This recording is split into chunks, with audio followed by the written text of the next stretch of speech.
Idę właśnie na targ, znaczy na siłownię. To są wiśnie chyba. Wszędzie tu panie sprzedają. Dlatego jest.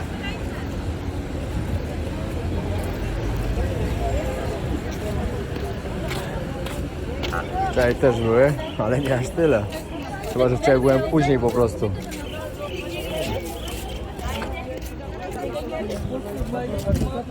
Powiem wam, że ten kraj ma tak specyficzny klimat.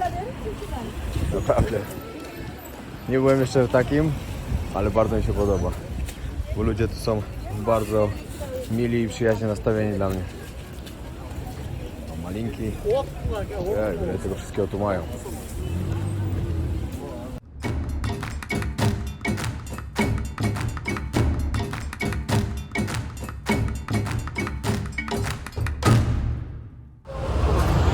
No to siema. To mój czwarty dzień w Osz. Czwarty i ostatni, jak naprawdę. Miało mnie tu dzisiaj już nie być. Miałem wczoraj wyjechać, ale z racji tego, że nigdzie mi się nie śpieszy, to zostałem i jadę dzisiaj. Załatwiłem sobie transport do kolejnej wsi, do której, znaczy do wsi, to jest miasto. Jadę dzisiaj do wsi w górach, Stary Mogul, dokładnie się nazywa. Trasa jest tam 100 km, ale trochę poczytałem i jedzie się na 4 godziny. Także wesoło będzie. Teraz aktualnie idę na trening. Trzeci dzień pod rząd trening, także bardzo fajnie. Dobrze, że tutaj miałem blisko chaty, siłownię razem z salką połączoną. Mogę sobie fajnie trenować. Później szybko do domu, wybrać rzeczy, spakować się, ekspresowe suszenie. I o 15:30 mam załatwioną taką share taxi, czyli że po prostu dzielę się z innymi ludźmi kosztami. Jedziemy właśnie do Stary Mogul. Zbliżam się coraz bardziej do Lenin Peak, czyli do szczytu, który jest tutaj najwyższym szczytem. Ma 7100 ileś tam metrów. Tak jak mówiłem, na samą górę wchodzić nie będę, no bo po prostu to nie moja zajawa i całe wyjście trwa 19 dni. Ale chcę dojść tam do jakiegoś base campu, które jest chyba na 3,5 albo jeszcze wyżej, jeżeli się uda. Mam nadzieję, że Abdysz, chłopak, z którym jestem dzisiaj umówiony, pomoże mi załatwić parę spraw. On jest miejscowy, także będzie zawsze łatwiej niż jakbym próbował to sam. Dobra, wbijam na siłkę, później będziecie widzieli dalej, co się będzie działo.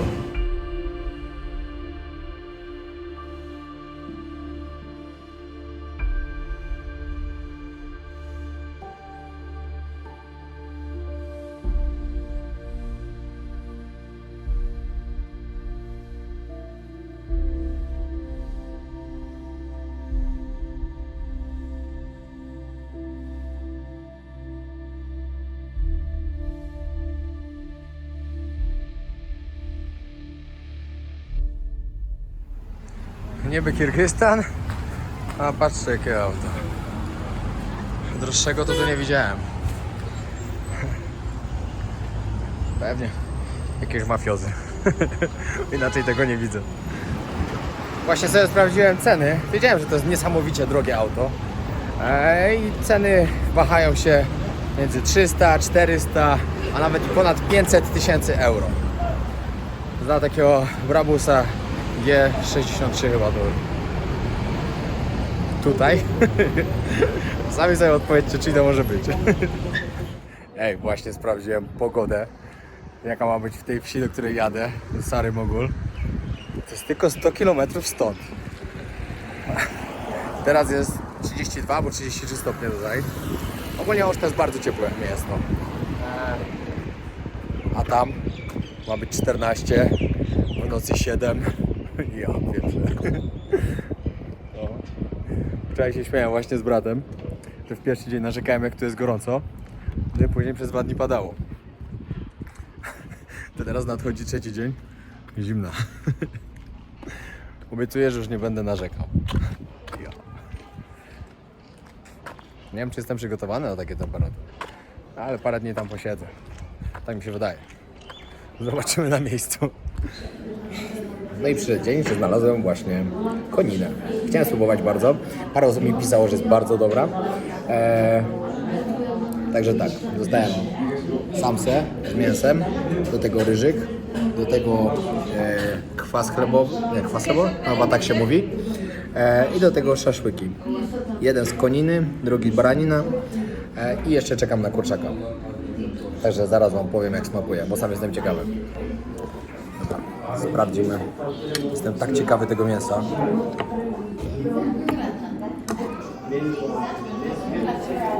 Tak wygląda.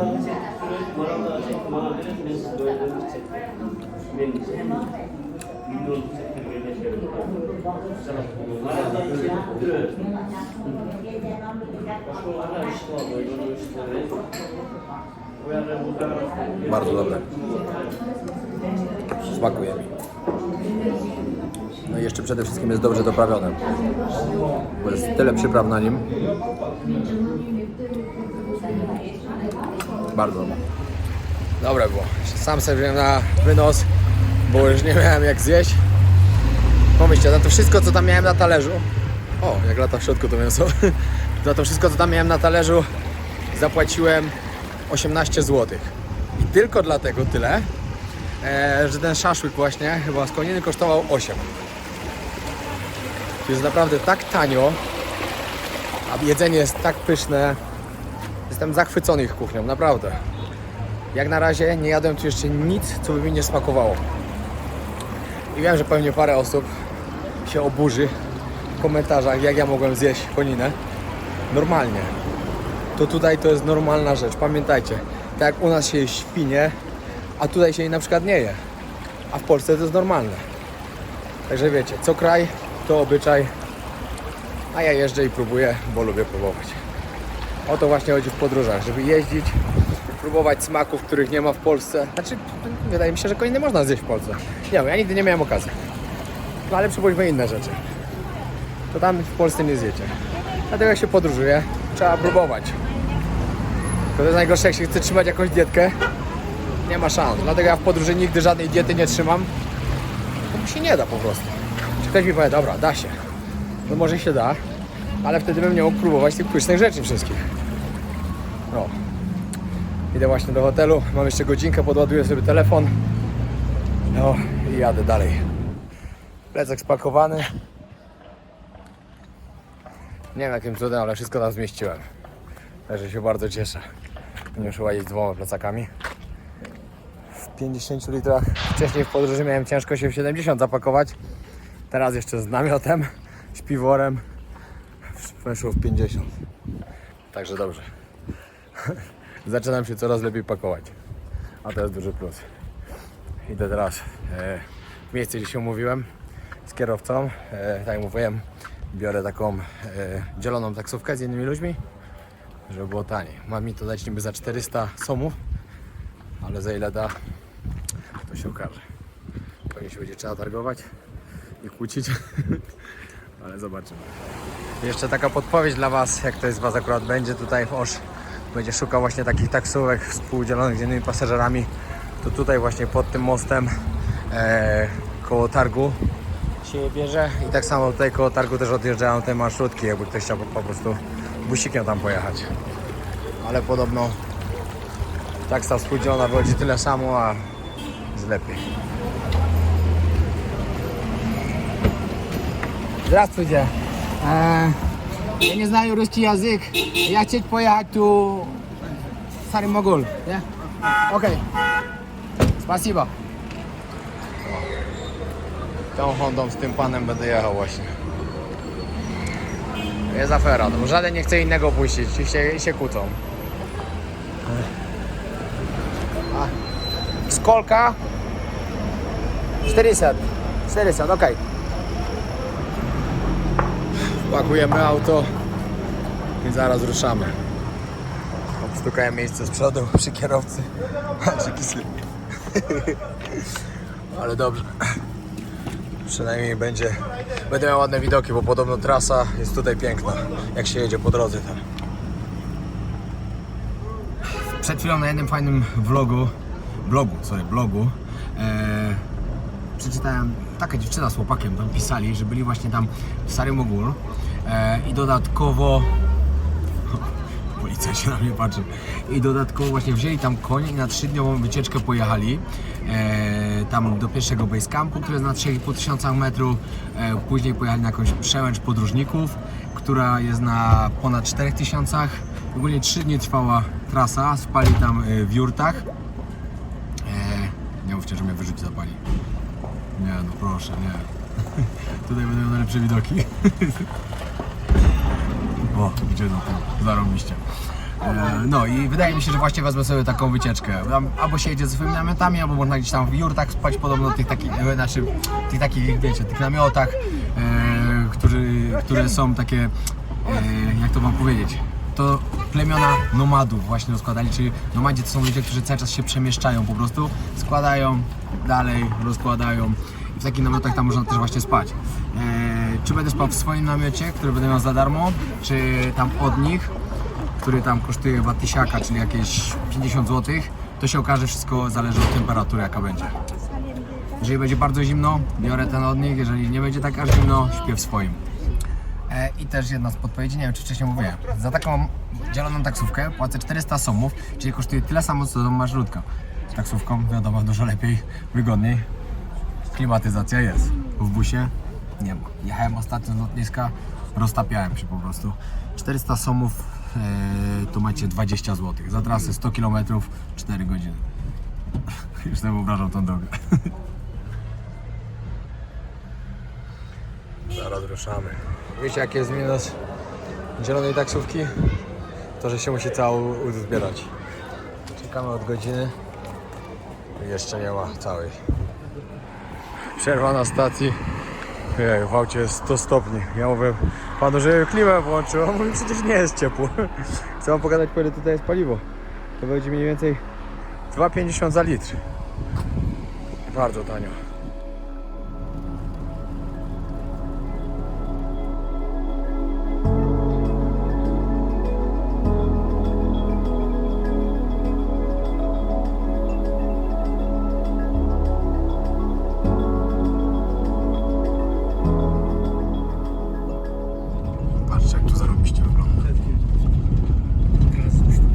W Kirgistanie 93% kraju to właśnie są góry, jakieś jeziora, łąki, a 7% tylko miasta.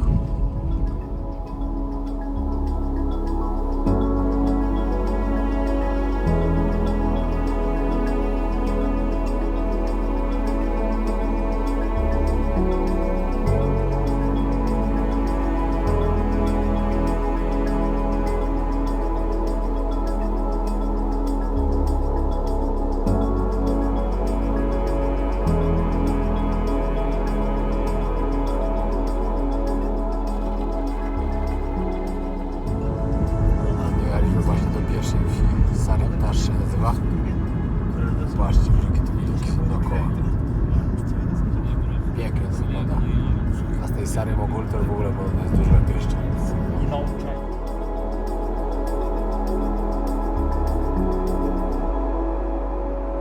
Jeszcze nie dojechaliśmy do miejsca, do którego jadę. A już temperatura z 34 spadła na 9. A ja na krótko. Ale super, tak pięknie się zaczyna robić, że naprawdę. Tu widać właśnie Lenin Peak, czyli najwyższy szczyt tutaj.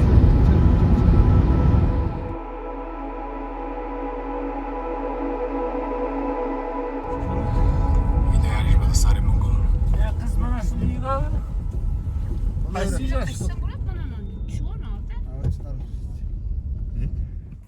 Dobra, odebrał mnie Abdusz, jest tutaj już 7 stopni, jest zimno na maksa.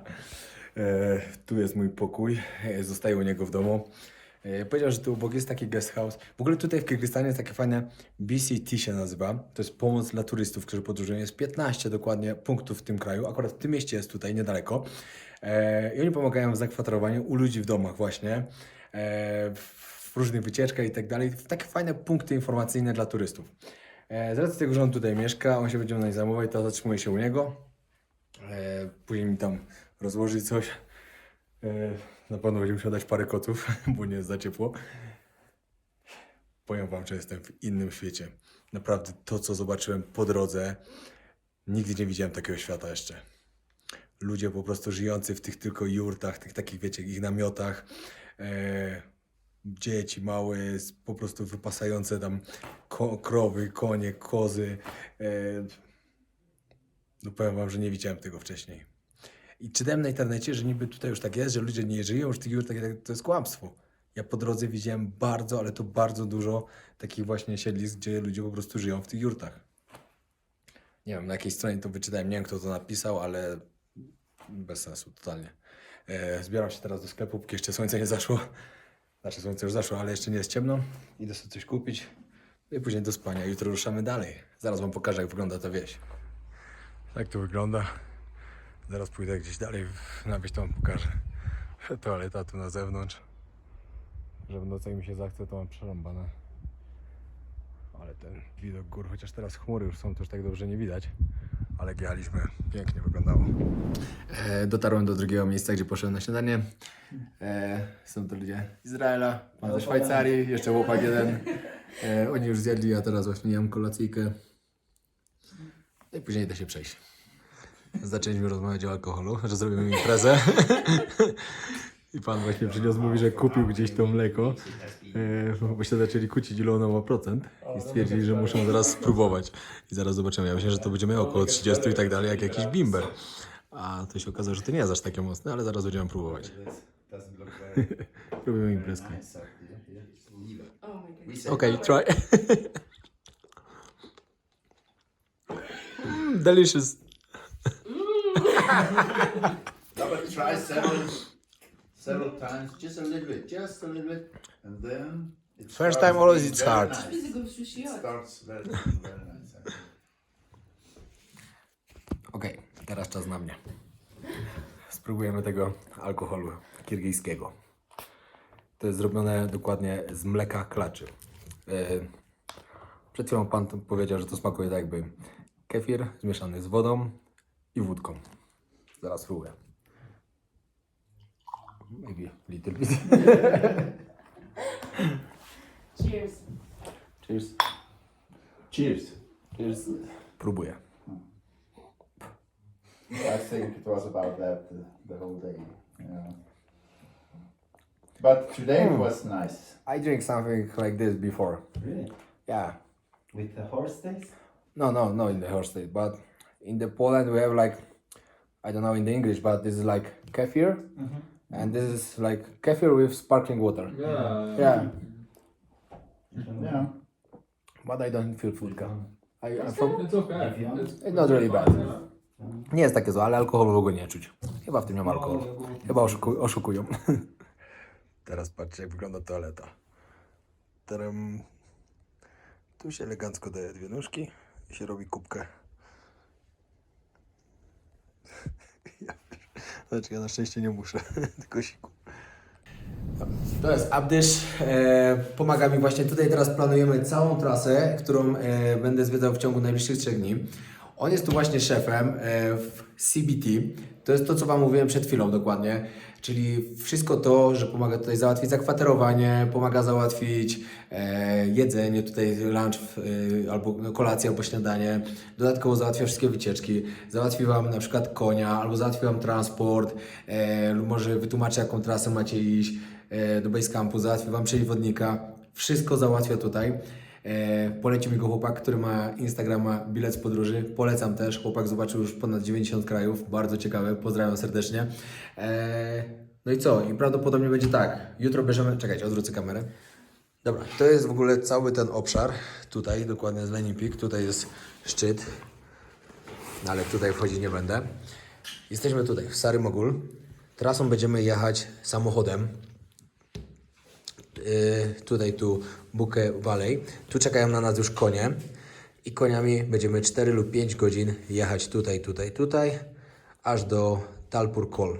Tu jest Talpur Kol, tu jest Basecamp. Tutaj będę w tych miejscach się zatrzymywał na noc. Dodatkowo stąd będę jeszcze jechał jeszcze wyżej na 3700. Tutaj są piękne widoki. Tutaj też jest jakiś widok. Tutaj dookoła to jeziorko się przechodzi. Tu się wychodzi też na punkt widokowy.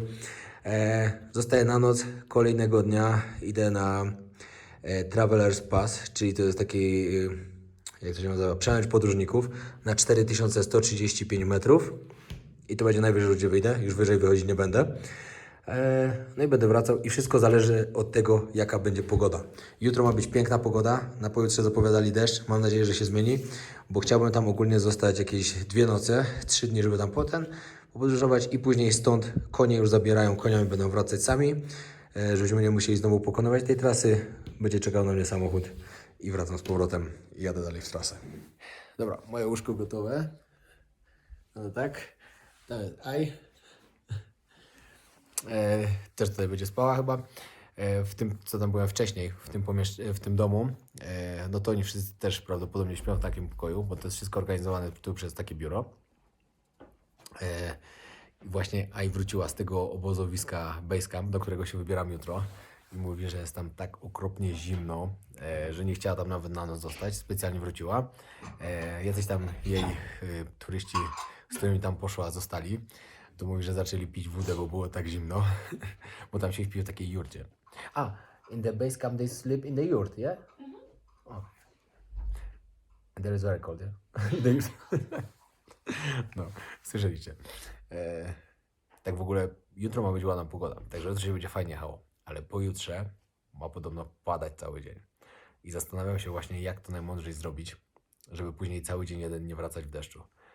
Mocno liczę na to, że pogoda się jeszcze zmieni, że będzie ok, ale nie wiem. I wyobraźcie sobie, teraz jest na przykład 8 stopni chyba, w nocy ma być 6, a ja przyjechałem z 34, a to jest tylko 100 km. Pomyślcie sobie, jaka różnica temperatury. Zapowiada się ciekawy dzień. Sorry, że wam dzisiaj nie pokazałem tej wsi, ale po prostu jak poszedłem tam zjeść kolację, no to tak się zagadałem z tymi wszystkimi ludźmi o podróżach i tak dalej, bo to wszyscy podróżnicy są, że tak gadaliśmy, że już pójdę o 11 w sumie i nie zdążyłem nic pokazać, już jest za ciemno. Także pokażę wam coś jutro. Jeszcze zanim stąd wyjadę, to postaram wam się pokazać, jak to wygląda, bo powiem wam, że ciekawie, naprawdę ciekawie. Muszę sobie jakieś ładne zdjęcia też porobić. Dobra, nic, koniec trzeciego odcinka. Jak nie widzicie poprzednich, zaglądnijcie. I tyle. Dzięki wielkie, pozdrawiam. Hit me like a ton of bricks.